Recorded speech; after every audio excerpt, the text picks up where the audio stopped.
11절까지의 말씀입니다. 우리 한 절씩 교독하시겠습니다. 로마서 5장 1절에서 11절입니다. 제가 먼저 1절을 읽겠습니다. 그러므로 우리가 믿음으로 의롭다 하심을 받았으니 우리 주 예수 그리스도로 말미암아 하나님과 화평을 누리자.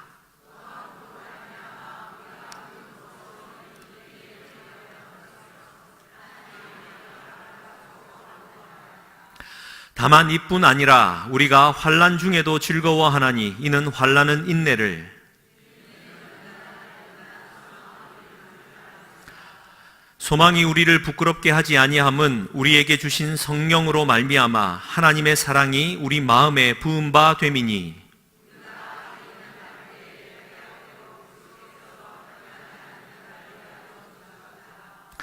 의인을 위하여 죽는 자가 쉽지 않고 선인을 위하여 용감히 죽는 자가 혹 있거니와,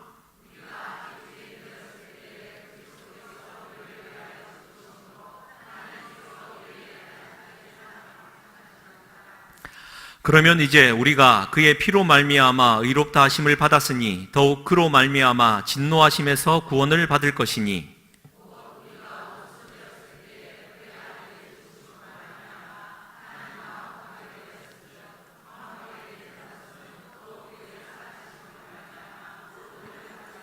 함께 읽겠습니다. 그뿐 아니라 이제 우리로 화목하게 하신 우리 주 예수 그리스도로 말미암아 하나님 안에서 또한 즐거워하느니라. 아멘.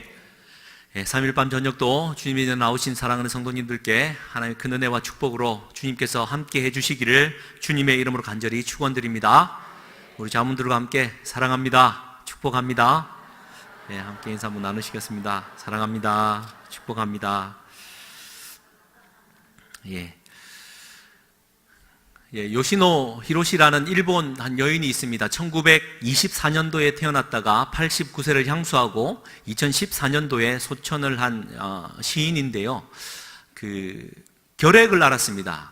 그 당시 결핵은 오늘날 암처럼 뭔가 아니죠. 그 당시는 훨씬 더 심각한 질병이었고 죽음의 사투 앞에 그녀는 글을 쓰기 시작했고 시를 쓰기 시작함으로 소망을 가졌다가 이제 치유함을 받고 이제 뭐 한 90세까지 향수를 하게 된 여인인데요. 요시노 히로시가 그 제목 동사 부딪히다라는 이 시를 썼는데 아마 그녀가 가졌던 소망의 힘을 여기에서 발견한 듯합니다. 한번 제가 쭉 한번 읽겠습니다. 한번 눈으로 따라오시면서 뭐 짧지는 않습니다만 그렇다고 또 길지도 않습니다. 제가 한번 읽겠습니다. 동사 부딪히다, 요시노 히로시. 어느 날 아침 텔레비전 화면에 나온 한 명의 여성, 일본 최초의 맹인 전화 교환원. 그 눈은 바깥 세상을 흡수하지 못하고 빛을 밝게 반사시키고 있었다. 몇 해 전 실명했다는 그 눈은 사회자가 그녀의 출퇴근 모습을 소개했다. 출근 첫날만 어머니의 도움을 받았고 그 후로는 줄곧 혼자서 출퇴근하고 있다고 합니다. 근무를 시작한 지 오늘로 한 달, 편도로 거의 1시간 동안 만원 전철을 타고, 그리고 물었다. 아침 저녁으로 출퇴근하기 힘드시죠? 네, 힘들긴 하지만 여기저기 부딪히면서 걷기 때문에 그럭저럭.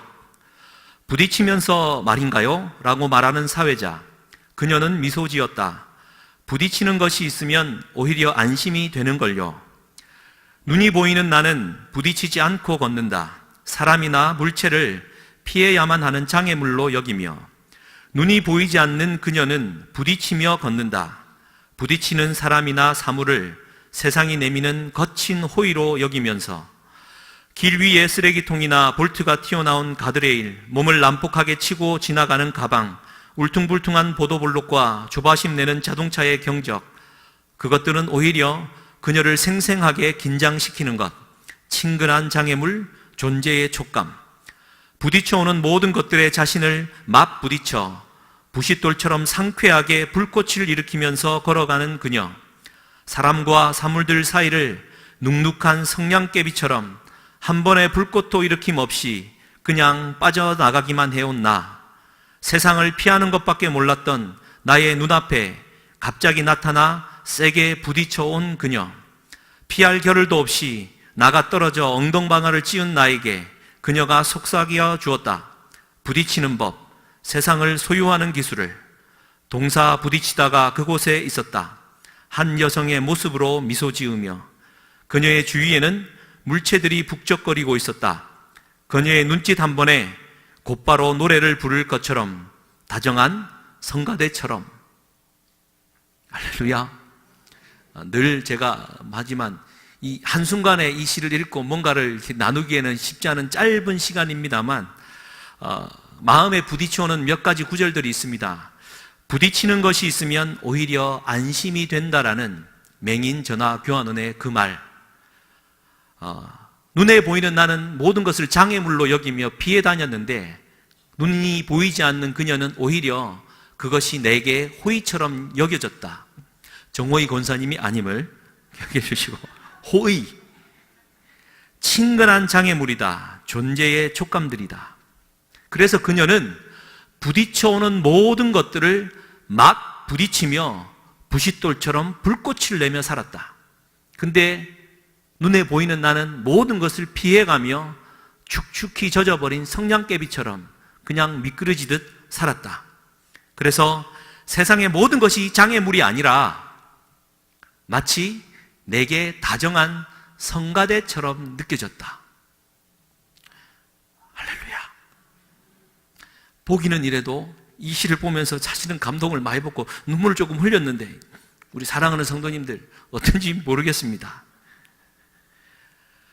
막 부딪히며 세상을 향하여 비록 내 눈이 보이지 않지만 그것을 세상이 내게 주는 호의로 여기며 살아가는 삶의 지혜가 혹 눈을 뜨고 살아가는 우리에게는 없는 것 아닌지요.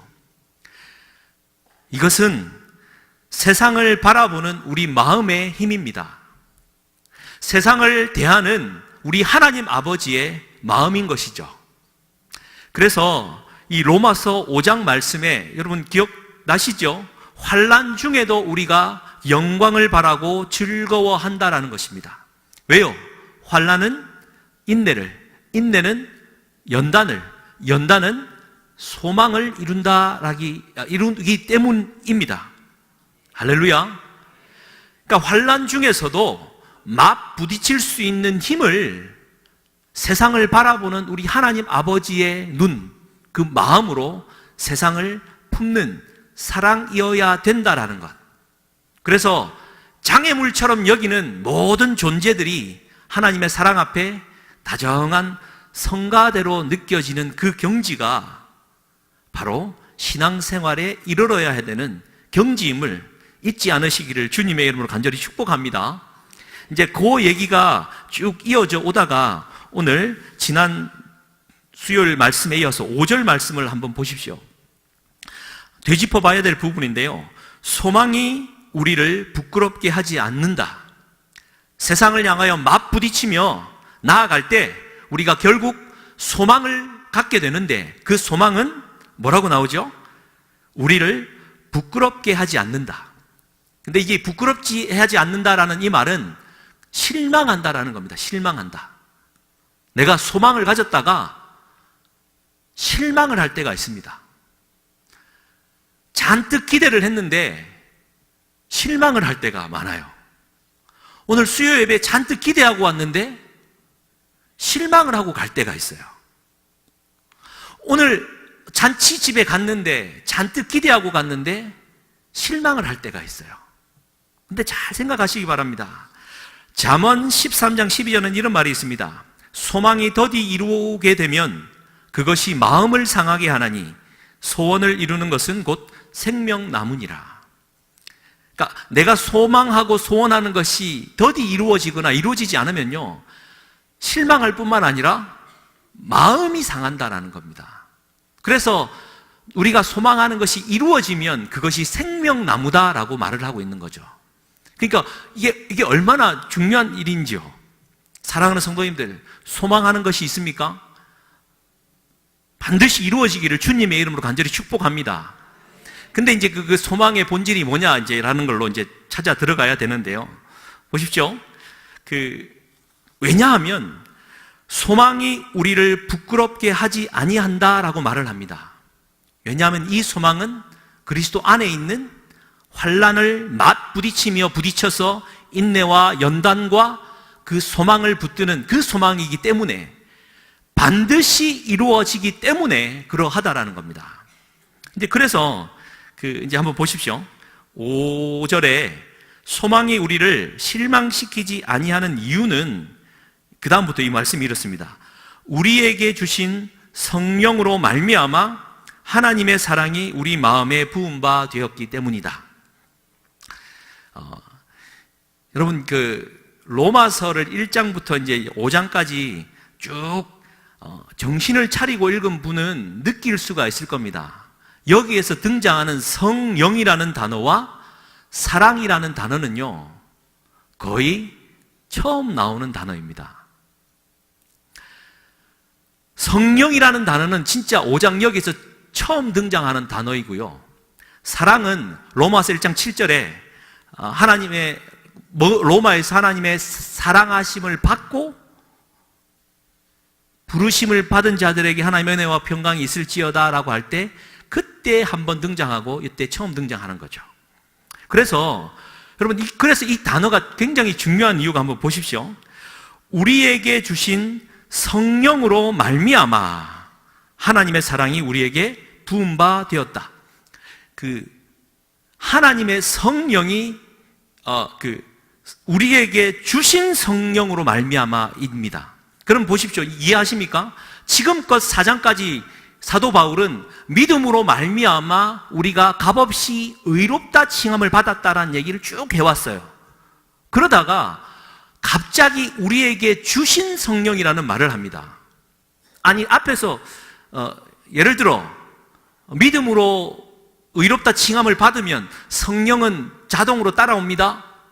혹은 믿음으로 의롭다 칭함을 받으면 성령은 반드시 따라오게 되어 있습니다. 이런 언급이 있고 난 다음에야 이런 말이 있으면 좋은데, 여러분, 믿음으로 의롭다 칭함을 받았다라는 얘기를 변증하다가 갑자기 우리에게 주신, 그것도 주실 성령이 아니라 주신 성령이다라는 겁니다. 그러면 무엇을 말하는 것입니까? 우리가 믿음으로 말미암아 의롭다 칭함을 받은, 죄인이 의인이 되어진 구원함의 존재가 되어지면 성령은 어떻다고요? 내게 이미 주어졌다라는 것을 전제로 하고 있는 겁니다. 오늘도 제 말이 너무 어렵습니까? 할 수 없습니다. 그런데 우리가 지향하는 오순절 성령 충만은 그렇지 않지 않습니까? 은사를 받는다라고 말을 할 때 성령이 불과 같이 뜨겁게 강하게 역사하는 성령의 충만함과는 질적으로 다른 이야기입니다. 내가 은혜를 받고, 그러니까 그분의 의롭다 칭함을 받고 나면 내게 성령이 임하여서 성령 충만한 삶을 살아가게 된다라는 이야기를 당연한 듯 사도 바울은 우리에게 전달해 주고 있다라는 겁니다. 그래서 이제 이 얘기가 너무나도 중요한 사실은 이걸 말하고자 하는 것 같습니다. 믿음으로 의롭다 칭함받은 그리스도인들이여, 당신의 마음 안에는 성령이 충만합니다. 할렐루야. 그러면 성령으로 충만한 그리스도인은 어떻게 살아가야 됩니까? 라는 말 앞에 사도 바울은 이런 말로 이야기를 하죠. 하나님의 사랑이 우리 마음에 부은 바 되어졌다라는 겁니다. 그리스도인은 하나님의 사랑을 우리가 어떻게 받았다고요? 부어져서 받았다라는 겁니다. 여러분, 하나님의 사랑은 어떻게 주시는다고요? 부어주신다라는 거예요. 근데 부어준다라는 말이 어떤 말입니까? 여러분, 제가 사무실에 여러분 김병국 목사님 커피 잘 내리셨습니다. 그 커피 내리는 영이 제게 임하여 커피를 이렇게 잘 쫄쫄쫄 많이 내립니다. 근데 그 커피 내리는 물은요, 한 방울도 흘러내리지 않도록 정성껏 이렇게 내립니다. 부어준다라는 말은 그렇게 조심스럽게 내어준다라는 말이겠습니까? 아니요. 이만한 다라이를 준비했다가 확 부어버린다는 겁니다. 그러면 부어버리면 그릇에 가득 찬다라는 거예요. 근데 여러분 이해되십니까? 한번 확 부어버리면 어떻게 그릇에 찹니까? 그러니 가득 찰 때까지 찰 정도로 우리가 생각하는 그 이상의 어마무지막지한 다라이를 가지고 부어버린다는 거 아니겠어요? 사도 바울이 쓰는 언어는요, 하나님의 사랑을 부어주신다라는 겁니다. 그렇다면 그리스도인은 하나님의 사랑을 받아 하나님의 사랑을 사람들에게 부어주는 삶을 사는 사람이 진짜 성령 충만한 사람이다라는 것을 이야기하려 한다라는 것이죠. 할렐루야.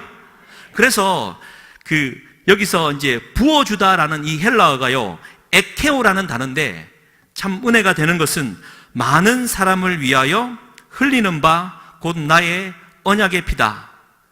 흘리는 바, 예수 그리스도가 흘리는 에케오라는 단어를 써주고 계시다라는 것이죠. 그러니까 우리 예수 그리스도의 보혈이, 그분의 은혜가 확 부어져 내가 생각하는 그 이상의 것들로 풍성히 부어져 있다라는 것이죠. 할렐루야. 그러니 우리 주일 말씀 기억하십니까? 담임 목사님, 갈렙의 신앙 3가지입니다. 첫 번째 뭡니까? 갈렙은 절대적인 믿음을 가졌다. 굴하지 않는다. 두 번째가 변하지 않는 한결같은 믿음을 가졌다. 세 번째가 뭡니까? 예? 또 도전하는 믿음을 가졌다. 할렐루야. 그러니까 할렐루야. 목사님 글을 쓰려니까 이게 제가 말이 잘 안 나갑니다. 그러니까 절대적인 믿음, 한결같은 믿음, 도전하는 믿음을 말하지 않습니까? 그런데요, 우리가 하나 더 생각할 것은 성령 충만한 그리스도인은 하나님의 사랑을 부어버리듯 사랑하며 살아야 된다라는 얘기를 하지 않습니까? 그래서 저는 이렇게 우리 목사님의 말씀을 받아 다시 한번 강조하고 싶습니다. 그리스도인은 절대적인 믿음과 변하지 않는 믿음과 도전하는 믿음을 가지고 절대적인 사랑과 한결같은 사랑과 도전하는 사랑으로 세상을 섬기며 사랑하며 살아가야 된다는 것이죠. 그것이 진정 성령 충만함이다라는 것을 강조하고 싶습니다. 그리할 때 내 마음 안에 그리스도의 사랑이, 이 절대적인 사랑과 변하지 않는 도전하는 사랑이 내 안에서 이렇게 흘러나와 확 부어질 수 있을 때, 그때야 비로소 하나님의 사람이 된다라는 거.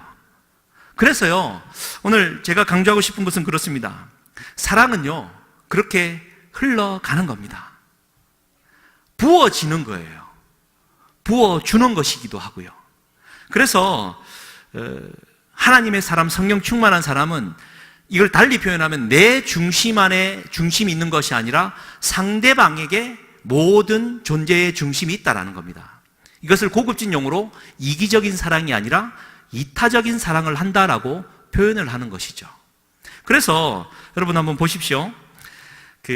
하나님의 사랑이 우리 마음에 부은 바 되었는데 6절, 7절, 8절에 이렇게 기록하지 않습니까? 우리가 아직 연약할 때의 기약대로 그리스도께서 경건하지 않은 자를 위해 죽으셨다. 그러니까 우리가 연약하고 경건하지 않음에도 불구하고 주님이 우리를 위해 죽어주셨는데, 다시 한번 7절에 강조합니다. 의인을 위하여 죽는 자가 쉽지 않고, 그러나 조금은 있다라는 말이죠. 선인을 위하여 용감히 죽는 자가 혹 있다. 좀 더 많을 수는 있지만 자주 있다라는 말이겠고, 그러나 8절, 우리가 아직 죄인 되었을 때에 그리스도께서 우리를 위하여 죽으심으로 하나님께서 우리에 대한 자기의 사랑을 확증하셨다. 의인이든 선인이든 죄인이든 그 사람이 어떠하냐와 상관없이 하나님의 사랑은 그들에게 부어졌다라는 겁니다. 이게 우리 주님과 하나님 아버지의 사랑의 수준인 거죠. 여러분 김혜자 씨 아시지 않습니까? 이제 김혜자 씨가 네팔에 있는 카트만두 외곽 지역에 이제 어떤 일행과 함께 그 선교 여행을 이제 떠나는 중이었답니다. 길을 가다가 많은 외곽 지역에 그 물건들을 파는 상인들이 많이 있었고, 그 글을 썼던 사람 눈에는 안 띄었지만 한 여인에게 김혜자 씨가 가서 가만히 있더랍니다. 알고 와서 보니까 그 여인은 앉아서 혼자 울고 있었던 겁니다. 김혜자 씨의 눈에만 그것이 보였고, 당시 그 카메라도 없었고 연기도 아닌데 김혜자 씨가 그녀의 그 손을 잡고 같이 울더랍니다. 그러니까 그것은 김혜자 씨 마음 안에 있는 공감 능력이겠죠. 사랑의 그 마음일 겁니다. 이 언어도 없고 신분도 없고 장벽도 없이 손을 잡고 본인이 울고 있는데 이상한 사람이 와서 손을 잡고 우니까 그 여인도 함께 더 울었답니다. 김혜자 씨가 더 울더랍니다. 서로 울다가 다 울고 나니까 그 물건을 받은 소녀가 웃더랍니다. 김혜자 씨도 웃더랍니다. 이게 공감의 능력과 사랑의 어떤 교감하는 치유의 힘이겠죠. 그리고는 그 김혜자 씨가 말이 안 통하니까 그 팔찌를 하나 들고 그 300불을 딱 해서 그 여인에게 딱 주더랍니다. 이제 깜짝 놀랐죠. 그 여인이 그 300불을 들고 깜짝 놀라 이렇게 쳐다보다가 이제 팔찌를 들고 김혜자 씨는 가시니까 그 즉시로 그 짐을 다 싸가지고 바삐 가더랍니다. 여러분 어떻게 생각하십니까? 그래서 이분이 김혜자 씨한테 물었답니다. 아니 왜 그렇게 큰 돈을 주냐고. 그랬더니 누구나 한 번쯤 횡재하고 싶지는 않겠어요? 인생은 누구에게나 힘들잖아요. 그리고는 그 후에 다시 한번 이 얘기를 가지고 얘기를 하니까 김혜자 씨가 이런 얘기를 했답니다. 그 여자와 나는 아무 차이가 없어요. 그녀도 나처럼 행복하기를 원하고 작은 기적들을 원하고 잠시라도 위안받기를 원하잖아요. 우리는 다 같아요. 여러분, 우리 사랑하는 성도님들의 사랑의 수준은 어디에 있습니까? 많이 듣습니다. 뭘 구하는 자들에게 돈을 주면 습관이 되어 거지 근성을 가지고 다시는 재기하지 못한다. 그러니 돈을 주지 말아라. 할렐루야. 여러분 어찌 생각하십니까? 맞는 이야기입니까? 우리가 생각하는 우리의 사랑의 기준은요, 들어왔던 거, 내 경험의 수치에 따라 딱 자기 수준에 맞게 생각하고 살아가는 거예요. 하나님의 사랑이 부음바 되어졌다. 그러니까 내가 생각하는 훨씬 더 큰 많은 것들로 내게 은혜가 부어졌다라는 이 사실이 인정이 되어지면요, 그 기준 자체가 내게 있는 게 아니라 그 사람의 기준에 있어서 그와 내가 다르지 않다. 그러니까 내 이웃을 내 몸과 같이 사랑할 수 있는 그러한 단계까지 이르게 된다라는 것이죠. 사랑하는 성도님들 어떻습니까? 여러분은 하나님의 사랑이 부음바 되어져서 그 은혜를 받은 자들로서 세상에 어떠한 사랑의 수준을 가지고 사랑하고 섬기며 살아가고 있으신지요? 그래서요, 여러분, 에리 프롬의 사랑의 기술, 질문합니다. 사랑은 기술입니까? 감정입니까? 그러니까 사랑은 기술이라고 하면 지식과 노력이 요구되는 건데, 감정이라고 하면 어느 순간에 누구를 만나 감정의 전기가 막 폭삭 와가지고 한눈에 반해서 서로가 막 반해가지고 막 감정이 서로 교류돼갖고 막 이 세상이 천국인 것처럼 느껴지는 이 감정의 변화가 사랑입니까? 사랑은 기술이다라고 말을 하고, 모든 사람들이 오해하는 것은 사랑은 받는 거다라고 착각한다라는 겁니다. 사랑은 하는 거예요. 사랑은 주는 겁니다. 사랑을 받는다라고 감정적인 문제라고 착각을 하니까 에릭 프롬은 이제 그렇게 진단합니다. 남자가 구사하는 방법은 성공하여서 명예와 권세와 돈을 얻어서 자기의 매력을 발산한다라는 거예요. 여러분, 저희 아내가 제 돈을 보고 결혼한 줄 아십니까? 봤을 수도 있을 것 같아요. 몰랐던 재산들이 속속 아버지 석에서 나오고 있습니다. 할렐루야. 아멘, 아멘. 거저 왔으니 거저 갈 줄 믿습니다. 그렇다고 아무것도 없습니다. 그냥 한번 너무 심각해서 잠깐 그냥 곁길로 샜고요. 남자가 사랑을 받으려고 어필하는 것은 이런 헛된 외적인 겁니다. 반면에 여자가 사랑을 받기 위해 어필하는 것은 무엇입니까? 화장을 하고 꾸미고 성형을 하고 자기의 매력을 발산하죠. 그래야지만 사랑을 받을 수 있다라고 착각합니다. 에리 프롬은 말합니다. 남자 여자 동일하게 구사하는 매력의 전술은 유쾌한 태도와 흥미있는 대화술을 익히고 유능하고 겸손하고 둥글둥글하게 처신하는 것이다. 그래서 강하게 얘기합니다. 사랑은 받는 것이 아니라 하는 것이고 수동적인 감상이 아니라 능동적인 활동이요, 사랑은 참여하는 것이지 빠지지는 것이 아니고 주는 것이지 받는 것이 아니다라고 말하고 있는 것이죠. 그래서 성령이 충만한 자, 그리스도인 어떻게 살아가느냐? 하나님의 사랑이 부음바 되어지어 많은 사람들에게 내 사랑을 부어주는 자가 되는 것이다 라는 것이죠. 이것이 이타적인 사랑입니다. 세상이 아무리 내게 장애물 같아 보일지라도 잔잔한 성가대의 음성처럼 보일 수 있는 힘은 그의 입장에서 그를 돕는 마음으로, 그도 나와 똑같은 사람이니 내가 받아야 될 사랑만큼 그 사람도 받아야 된다. 내가 기대하는 수준만큼 그 사람도 똑같이 기대할 것이다. 내 수준에서 이거 해주면 저 사람은 몹쓸 사람이 된다라는 이런 어리석은 생각에서 벗어나서 그 사람의 입장에서 좀 생각하고 나아가는 이타적인 사랑을 할 수 있는 저와 우리가 될 수 있기를 주님의 이름으로 간절히 축복합니다. 이제 그런 것 같아요.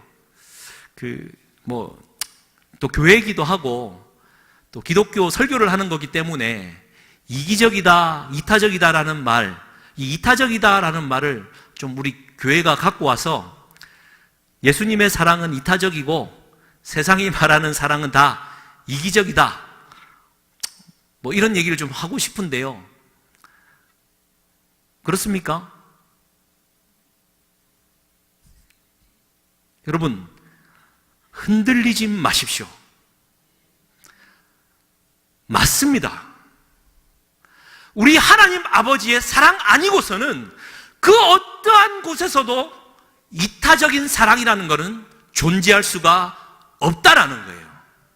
우리가 아직 죄인 되었고 연약할 때에 그분이 우리를 위하여 죽으시는 그 사랑의 표현은요, 많은 것과도 비교할 수 없는 질적으로 다른 차원의 사랑이다라는 거예요.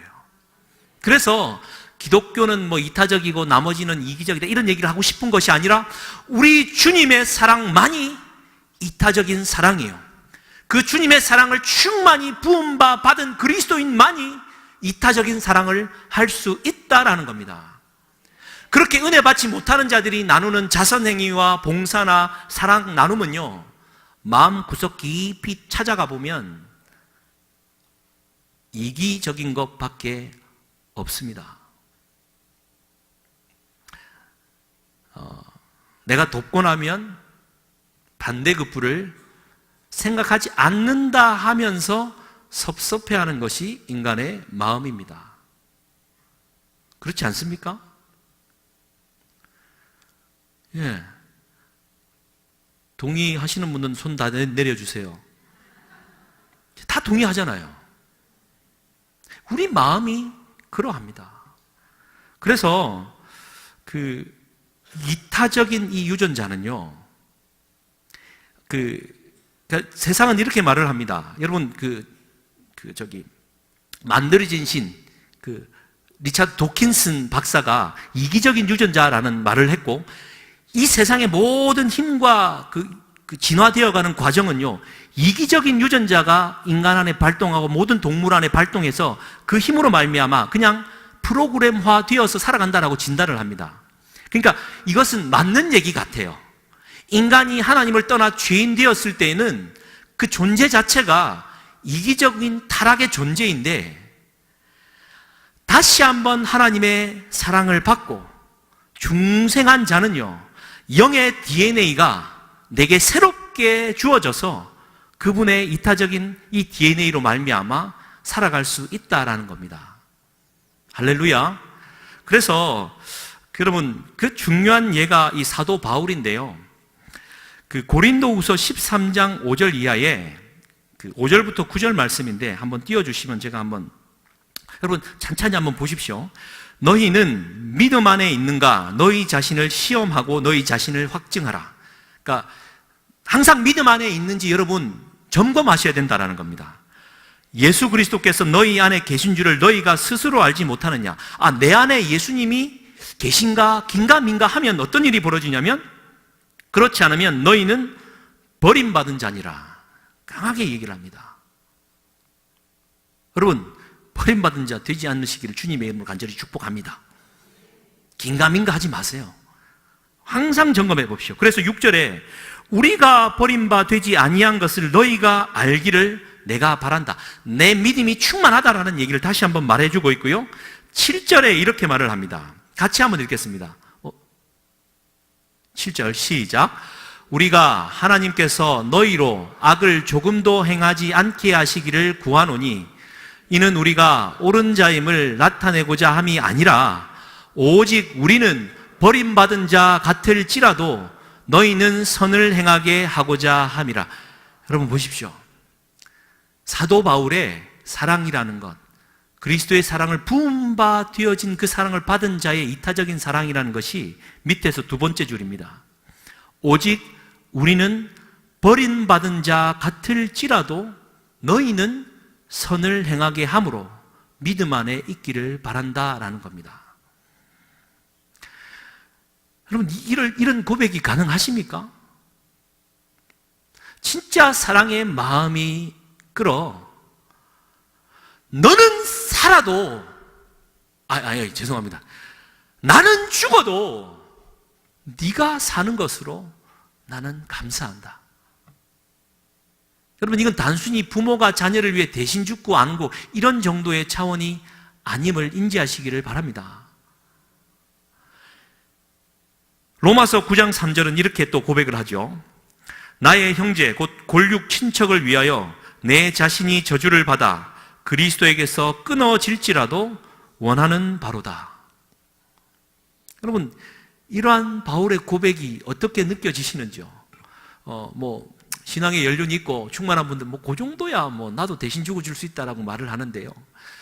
이게 그냥 일어나는 일이 아니라 우리 주 예수 그리스도가 너희들은 살리고 내가 죽어 너희들이 영원한 생명을 얻는 일에 내가 버림바 되어진다라는 이타적인 사랑의 DNA가 바울에게 그대로 임하였다라는 겁니다.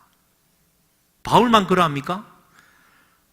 외우기 쉬운 출애굽기 32장 32절, 출애굽기 3:2 이렇게 나옵니다. 그러나 이제 그들의 죄를 사하시옵소서.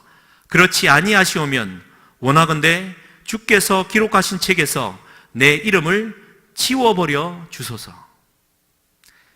그 십계를 받아 오려고 호렙산에 올라갔던 이제 모세가 내려오니까 우상 숭배하고 있거든요. 다 죽이겠다고 말씀하니까 모세가 나서서 중보기도 하는 겁니다. 주님, 살려주십시오. 내가 생명책에서 지워지더라도 그들을 살려주십시오라는 이 신앙의 고백이 있는 겁니다. 그러니 성경 66권에 흐르는 기본적인 그 마음은 이타적인 사랑이다라는 것, 우리가 기억해야 될 줄 믿습니다. 근데 이제 보십시오. 아까도 말했듯이 간혹 사람들은 누구를 위해 죽어줄 수는 있습니다. 그죠? 예를 들어 여러분 자살 폭탄 테러를 어떻게 생각하십니까? 그 사람들은요, 내가 자살 폭탄 테러도 내가 죽음으로 말미암아 그들의 나라가, 그들이 믿는 신의 나라가 임할 것이기에 내가 많은 우리 그 후손들을 위해 내를 헌신함으로 살리는 것 아닙니까?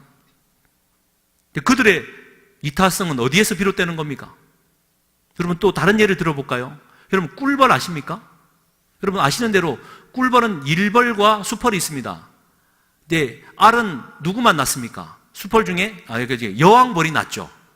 그러니까 일벌들은요 보면 그러니까 유전적으로 한 50%는 유전자를 공유하지만 여왕벌이 낳은 그러니까 남의 자식을 먹여 살리기 위해서 죽으라고 일을 합니다. 할렐루야. 그러다가 누군가가 공격을 해오면 일벌들은요 거침없이 자기의 엉덩이에서 침을 뽑아 그 공격자를 치고 장렬하게 죽습니다.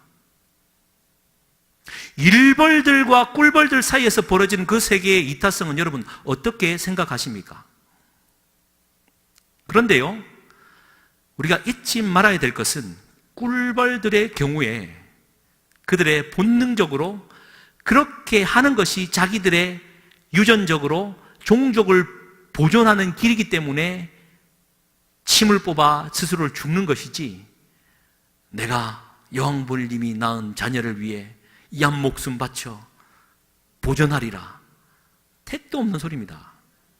전부 종족 보존이라는 이기성을 가지고 그러한 일들이 벌어지고 있다는 거예요. 인간 사회로 돌아오면 자살 폭탄 테러요, 그것이 타인을 위한 자기의 희생이라고요, 천만의 말씀이죠. 진정한 이타적 인간의 사랑이라는 것은 연약한 자,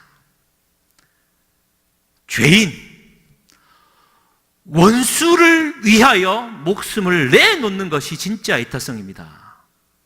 그들이 생각하는 원수와 같은 저들을 무참히 짓밟기 위해 내 삶을 던진다라는 것은요, 이타적인 사랑이 아니라 자기 욕망이요, 또 다른 이기적인 사랑의 한 표현이다라는 것이죠. 사랑하는 성도님들, 아무쪼록 좀 우리 사랑하며 사십시다. 예? 그냥 사랑을 하되 좀 내 생각과 내 수준으로 사랑하는 게 아니라 부원바 되어졌다는데 좀 부어줄 수는 없습니까? 근데 이제 여러분 아시다시피 이렇게 성경은 이제 그를 위해 죽고 이타적인 사랑을 얘기하면서 여러분 창세기부터 요한계시록까지 저는 좀 속상한 부분이 이럽니다. 여러분 의존 형제 이야기 아시죠? 어느 날 이제 형과 아우가 농사를 지었습니다. 추수를 했는데 공고음이 자려고 하니까 형이 생각하니까 동생은 이제 갓 이제 결혼을 하고 신혼집이고 뭔가 이제 새롭게 세팅을 하니까 돈이 많이 필요하고 쌀이 많이 필요할 것 같아요. 밤에 자다가 새벽에 일어나서 쌀을 갖다 줍니다. 근데 이제 동생이 자다가 생각했어요. 아, 형은 이제 식솔도 많고 좀 쌀도 많이 필요할 것 같은데 새벽에 형의 쌀 곳간에 갖다 줍니다. 다음 날이 됐는데 어떻게 됐습니까? 쌀이 똑같아요. 어찌 된 거지? 이상하다. 다음 날 똑같은 생각이 벌어져 형이 갖다 주고 아우가 갖다 주고 다음 날 보니 어때요? 똑같아요. 왜 이렇지? 셋째 날도 그리했다라는 아름다운 이야기가 전설로 전해져 오고 있습니다. 여러분 이런 비슷한 얘기를 성경에서 보신 적 있으십니까? 처음부터 나오는 이야기는요, 가인이 동생 아벨을 죽인 것도 모자라 쳐 죽였다라고 나옵니다. 에서와 야곱은요, 장자권 때문에 속이고 죽이려 하다가 결국 화해하는 해피엔딩이긴 하지만 형제 간의 우애가 좋지 않았습니다. 예수님의 제자인 우레의 아들들이라는 야고보와 요한은 어떠합니까? 눈 씻고 찾아봐도요, 형제 간에 우애 있게 살았다는 얘기를 모르게 찾으시면 저에게 갔다 오시면 제가 큰 상을 드리겠습니다. 눈꽃만큼도 찾을 수 없어요. 아니, 하나님의 사랑을 이야기하는 이 성경에 의좋은 얘기, 그래도 형제간에 좀 잘 지냈다라는 이 교훈 한마디 있으면 좋겠는데, 죄다 속고 죽이고 막 쳐 죽이고 막, 이 성경이 왜 이러냐라는 거예요. 그런데 여러분, 왜 그렇겠습니까? 왜 그렇겠습니까? 우리가 성경은 정확하게 진단해 내시는 것 같습니다. 의좋은 이야기요, 진짜 말 그대로 전설에나 있을 법한 이야기죠. 정말 사이좋게 지내는 형제가 있다 할지라도, 그래서 저희 부모님은 저희 삼남매에게 아까 말했죠, 재산이 많지는 않습니다. 여러분 오해하지 마십시오. 막 말하듯 자랑하는 게 제 수준에 생각할 때 많다라고 하는 건데, 형제 간에 싸우지 않기 위해 이미 공평하게 분배를 해놨어요. 제가 한 2번 선포했지 않습니까? 수비 사거리에 있는 저 집은 누구 거다? 녹화해 주시기를 바랍니다. 저희 큰아들 수영이 거다.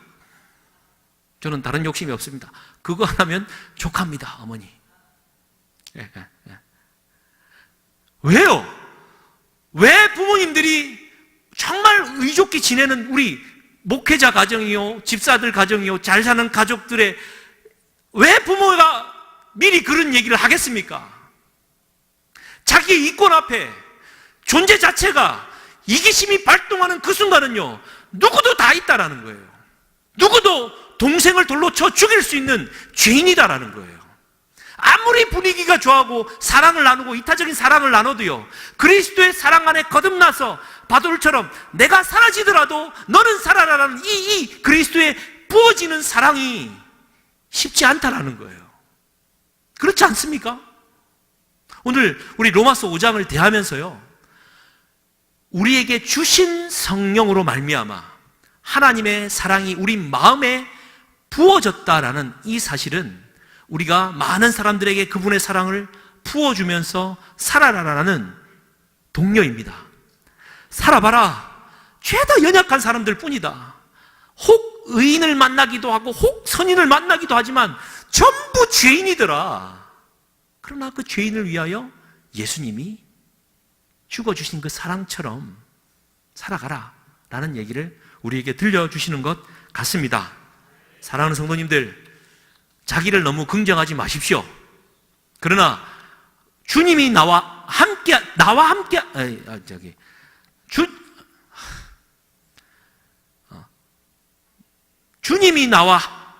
주님이 함께 하시는 이 말이 잘 안 되세요.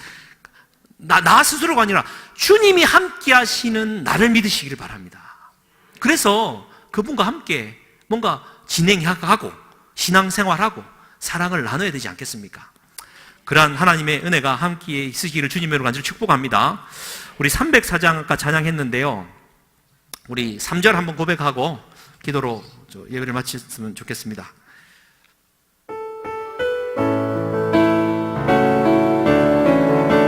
하늘을 두루마리 삼고 바다를 먹물 삼아도 한없는 하나님의 사랑 다 기록할 수 없겠네.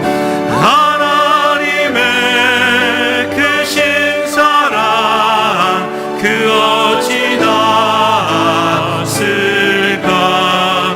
저 하늘 높이 쌓아도 채우지 못하리. 하나님 크신 사랑을 증량 다 못하네. 영원히 변치 않는 사랑 성도여 자. 아멘. 하나님 크신 사랑은 측량 다 못하네. 하나님 크신 사랑은 측량 다 못하네. 영원히 변치 않는 사랑 성도여 아멘. 우리 이 시간 하나님의 사랑을 감사함으로 내게 주어진 이 환난을 하나님 막 부딪히며 나아갈 만한 믿음의 용기를 더하여 주시고 하나님의 사랑으로 세상을 부을 수 있는, 그래서 세상의 장애물들이, 세상의 모든 것들이 하나님 온유한 성가대와 같이 느껴질 수 있도록 내 마음의 눈을 열어주시고 마음 안에 부어진 성령으로 충만한 사람이 되게 해주시옵소서. 더불어 사랑하는 담임 목사님이 이러한 성령 충만함으로 일어서게 해주시고 감동케 해주시옵소서. 주의 몸된 교회가 이 가을을 그러한 마음으로 잘 보낼 수 있도록 도와주시고, 또한 피택 항존 직장을 교육 가운데 역사하여 주셔서 사랑이 충만하여서 부음으로 말미암아 넘쳐나는 그러한 직분자들이 되도록 우리 생각나시는 대로 주여 한번 부르짖고 중보하시겠습니다. 주여, 살아계신 하나님 아버지여 감사합니다. 하나님 아버지여 감사합니다. 내게 하나님께서 보여주신 그 이타적인 사랑, 내게 연약하고 하나님 지은 것을 그때에도 불구하고 나를 위해 생명 다하여 내가 죽을지라도 너는 살아내리라 말씀하시며 하나님 생명을 다하신 우리 주님의 이타적인 그 사랑 앞에 아버지는 이기지 여겼던 나의 사랑의 모습을 회개합니다. 아버지 하나님께서 내와 사랑으로 덧입혀주시고 아버지는 세상을 바라볼 때에 온갖 장애물들을 맞부딪히며 나아가게 하여 주시고 눅눅해져 버린 성냥개비처럼 피해 다닐 것이 아니라 아버지와 불꽃을 일으키며 세상과 함께 더불어 세상이 주시는 그 호의로 말미암아 일어서게 하여 주시옵소서. 하나님 새 힘을 허락하시는 주님, 하나님 우리 빈대 강준지 직분자들을 세워주시고 열심히 교육받으며 나아가고 있사오니 새 힘을 더하여 주시옵소서. 하나님의 풍성하고 우리가 가둘 수 없는 놀라운 그 사랑으로 덧입혀 주시옵소서. 훈련받을 때에 하나님의 사랑을 깨달아 하나님 넉넉히 이길 수 있는 소망을 더하여 주시옵소서. 이 모든 일에 주의 몸된 교회를 이끌어가는 사님 목사님, 우리 담임 목사님을 축복하시니 감사합니다. 성령의 충만함으로 덧입혀 주시고 하나님의 사랑으로 덧입혀 주셔서 하나님의 능력이 나타나게 하여 주시고 새로운 성령의 충만함이 날마다 일어나게 하여 주시옵소서. 주의 몸된 전에 이 가을에 그런 열매들이 맺히게 하여 주시고 하나님 정말 내 수준이 아니라 그 사람의 입장에서 생각하여 정말 진실을 하게 이타적인 사랑을 나누고 베푸는 아름다운 사랑의 교제가 주의 몸된 전에 일어날 수 있도록 성령이 함께하여 주시옵소서.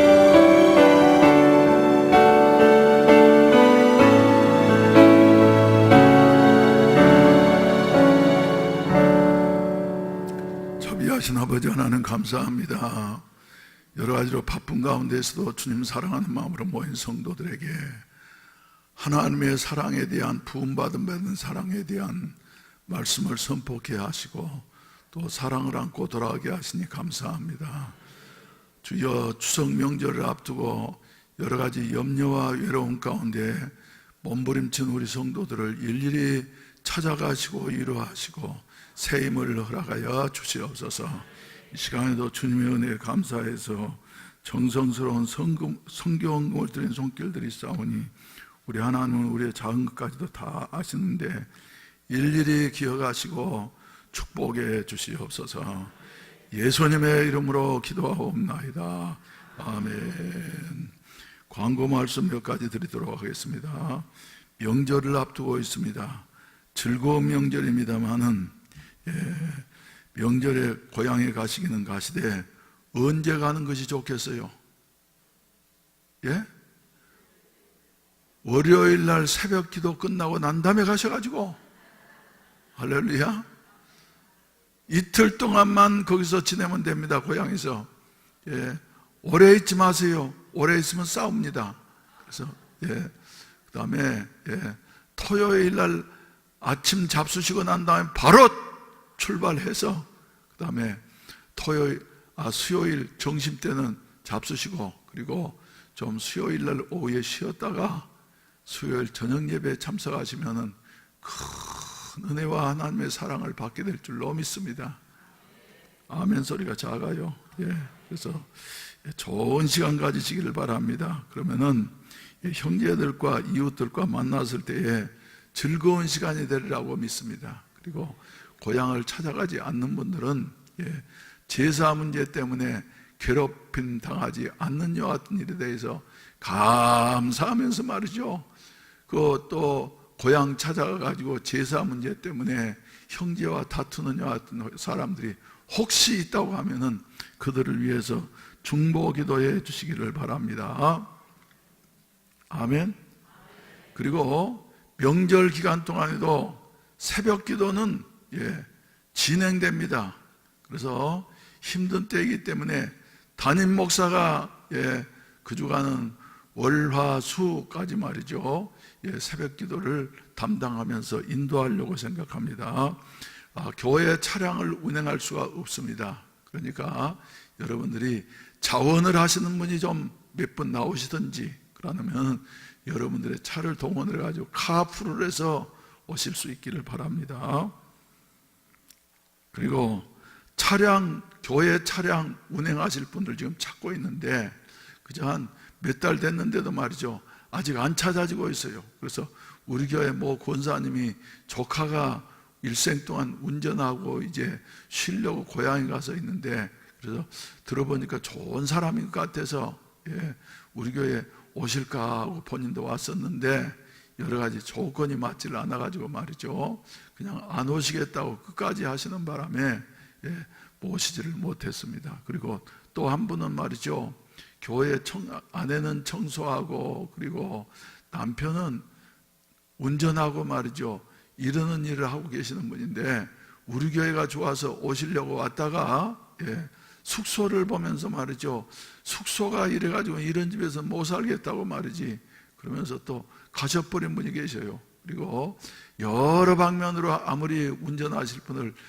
찾아도 찾아지지가 아니해서 말이죠, 어떻게 해야 될까 지금 기도하고 있습니다. 우리 성도들이 많이 기도해 주시기를 바랍니다. 할렐루야, 할렐루야.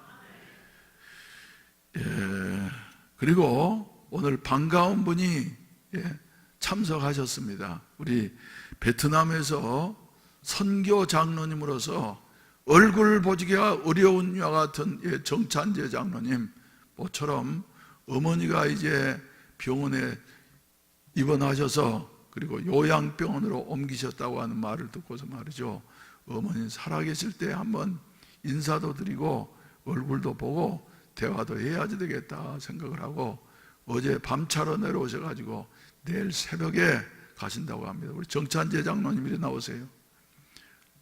이리 나오세요. 저 선교 장로님이라고 말이죠, 잘 모르는 분을 이렇게 세운다 그러니까 어떤 분들은 으아 해가지고 목사가 또 왜 저런 일을 할까? 그런데 지금 베트남에 가신 지 10년 이상 되셨는데도 말이죠, 진짜 거기 잠깐 인사만 하시면 됩니다. 진짜 선교 장로님으로서 나는 우리 정찬재 장로님을 압니다. 가셔가지고 여러분들이 상상할 수 없는 고생을 했어요. 상상할 수 없는 고생을 했어요. 그래가지고 외국 살면서 자립만 한다고 해도 그 사람은 대단한 사람입니다. 아무나 자립 못합니다. 그런데 자립만 한다고 하는 것도 대단한 일인데, 지금 베트남에서 하는 일이 김밥인데 말이죠, 김밥 장사를 해가지고 1호점 내더니 2호점 내더니 3호점을 내더니 말이죠. 그리고 난 다음에 이제 또 선교도 말이죠, 진짜 선교 장로님이요. 그러죠. 새벽부터 밤늦게까지 말이죠, 자지도 않고 열심히 벌어가지고 그것 가지고 저 오지에 있는 학생들을 돕고 그러는데, 베트남 우리 지교에서 그 오지에 있는 학생들 장학금을 몇 명이나 돕느냐면 약 20명 가까이 장학생들을 돕고 있는 이와 같은 보람 있는 일을 하고 계십니다. 그래서 오늘 저녁에 마침 목회 협의회가 있기 때문에 우리 교회에서 참석을 하셔가지고 같이 좀 나눈 시간을 가지려고 이렇게 생각을 합니다. 내일 새벽에 가시니까 우리 한번 뜨겁게 한번 박수 한번 하시고 그 자리에 참석하세요. 그리고 이제 이렇게 우리를 대신해서 가만 계세요. 우리를 대신해서 이래 선교를 하시는, 진짜 선교를 하시는 우리 장로님, 현지에서 베트남 사이공에서도 말이죠, 한국인 선교사들이 이제 살 길이 없으니까 말이죠, 자꾸 철수하고 또 사정을 잘 모르는 사람들은 자꾸 들어오고 말이죠. 그러면서 그것에서도 여러 가지 어려움이 많다는 거예요. 선교가 점점 이축되고 있다는 거예요. 근데 우리는 자립선교를 하기 때문에 말이죠, 예, 일어나고 있어요. 그래서 또 이제 우리가 한번 기도해 드려야 되겠는데, 기도하면서 우리 교회 진환섭 명예장로님이 지금 좀 어려워가지고 부산에서 치료를 하시다가 서울의 큰 병원으로 가셨습니다. 그래서 거기에 열심히 치료를 하고 계시는데, 우리 정찬재 선교장로님의 그 선교 사역이 잘 되어질 수 있도록 하나님이 더 지경을 넓혀 주시옵소서. 그리고 우리 투병 중에 계시는 우리 진환섭 장로님, 암으로 말미암아 좀 고생을 많이 하시고 계십니다. 그래서 부산에 계실 때에는 우리 교인들이 말이죠, 찾아가 보기도 하고 그랬는데, 요사이는 제가 한번 가본다 그러면서도 들리지를 못하는 걸 죄송스럽게 생각합니다. 그렇지만 몸은 만나지 못한다 할지라도 우리의 기도는 그에게 도움이 될 줄로 믿습니다. 우리 두 분을 위해서 말이죠, 두 분 장로님들을 위해서 우리 두 손을 드시고 주여 한번 부르시고 기도하시도록 하겠습니다. 주여,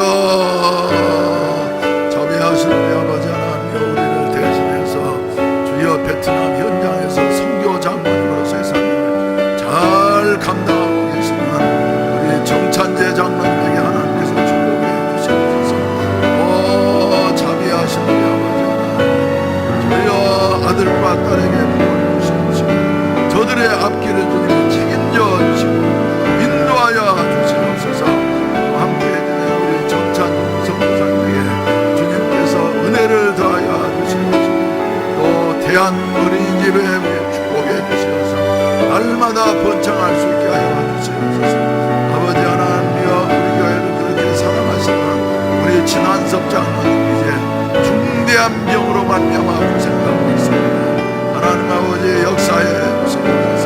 주여, 우리 주여 조원들이 힘을 합해서 주여 21일 교회에 왔습니다. 우리 하나님 아버지 도와주시옵소서. 응답해 주시옵소서. 하루속히 주여 건강을 해와 주시옵소서. 몸된 교회에 주여 성령의 강력한 역사가 일어나게 하여 주시옵소서. 사도행전적인 교회가 되게 하시옵소서. 사도행전적인 역사가 일어날 수 있도록 축복해 주시옵소서. 예수님의 이름으로 기도하옵나이다. 아멘. 하나님의 보내심을 받고 베트남 선교 현장에서 10수년 동안 이렇게 변함없이 수고하면서 헌신한 우리 정창재 선교 장로님에게 하나님께서 은혜해 주시옵소서. 성령을 부어 주시어서 영육이 새로워지게 하여 주시옵시고 주를 앙무한 자는 힘을 얻고 독수리와 같이 창공을 날게 될 것이라고 말씀하셨는데, 달려가게 하시고 걸어가게 하시고 주여 약해지지 않게 하여 주시옵시고 여러 가지 만난을 이제 주여 10수년 동안 이렇게 잘 이기셨사오니 앞으로 그것에 아름다운 열매가 맺혀지게 하시고 우리 정찬중 선교사님 함께 동역하면서 여러 가지 주여 많은 도움을 주고 있습니다. 하루속히 우리 정찬중 집사님의 선교사님의 아들이 주여 유능한 의사가 되게 하여 주시어서 베트남 의료 선교의 전진기지가 마련될 수 있게 하여 주시옵소서. 우리 진환섭 장로님 와병 중에 있습니다. 주님께서 주여 그를 일으켜 주시옵소서. 일으켜 주시옵소서. 주여 그를 다시 회복시켜 주시어서 열정을 가지고서 주님을 다시 섬길 수 있는 이런 복스러운 자리에 이르를 수 있게 하시옵소서. 우리 진환섭 장로님이 젊었을 때에는 주여 우리 선교원을 주여 봉사로 건축하면서 이렇게 헌신한 것을 우리 하나님께서 기억하시고 여러 가지로 축복해 주시었고 명예장로님 세계로 세우게 하신 것을 믿습니다. 우리 하나님 아무쪼록 주여 마지막 순간에 주님께서 건강을 주여 도와주시옵시고 김옥기 권사님의 그 수고로 말미암아 아름다운 열매를 거두게 하여 주시옵소서. 하루속히 건강 찾아서 본교회로 돌아올 수 있게 하여 주시옵소서. 예수님의 이름으로 기도하옵나이다. 아멘.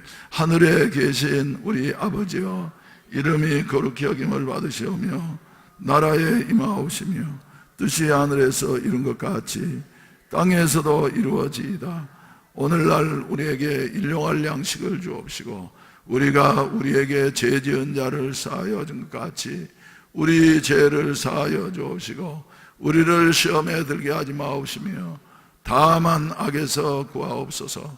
대개 나라와 권세와 영광이 아버지께 영원히 쌓옵나이다. 아멘. 주여 삼창하시고 난 다음에 추석 명절을 맞이해서 가장 외로운 홀로 계시는 분들, 또 병상에 누워 계시는 분들, 또 해결할 수 없는 어려운 문제를 안고서 몸부림치는 우리 성도들을 주님께서 위로하시고 도와주시옵시고 희망찬 추석 명절이 되게 하여 주시옵소서. 주여 삼창하시고, 그리고 우리 교회에 이제는 기도하는 일과 말씀 전하는 일만 전무하게 하여 주시어서 기도와 말씀에 집중하는 교회가 되게 하시어서 한국 교회가 점점 주여 떨어지고 있는 이와 같은 때에 우리 교회는 독수리처럼 올라갈 수 있는 이와 같은 아름다운 역사가 있어지게 하여 주시옵시고, 교회가 어려울 때가 찾아왔다고 주여 안 믿는 사람들까지도 말을 하고 있사온데 주여 돌아가는 현상들이 심상치가 않습니다. 하나님 도와주시옵시고, 이러한 때에 살아남을 수 있는 유일한 길은 성령의 충만을 받는 길밖에 없사오니 주여 성령으로 충만하게 하여 주시어서 힘으로 되지 아니하고 능으로 되지 아니하는 이와 같은 일들을 성령의 능력으로 능히 이길 수 있게 하여 주시어서 새 시대의 모델을 제시할 수 있는 우리 해운대 매일 순복음교회가 되게 하여 주시옵소서. 주여 삼창하시고 간절히 기도하시다 자유롭게 하시겠습니다. 주여 주여 주여 자비하시고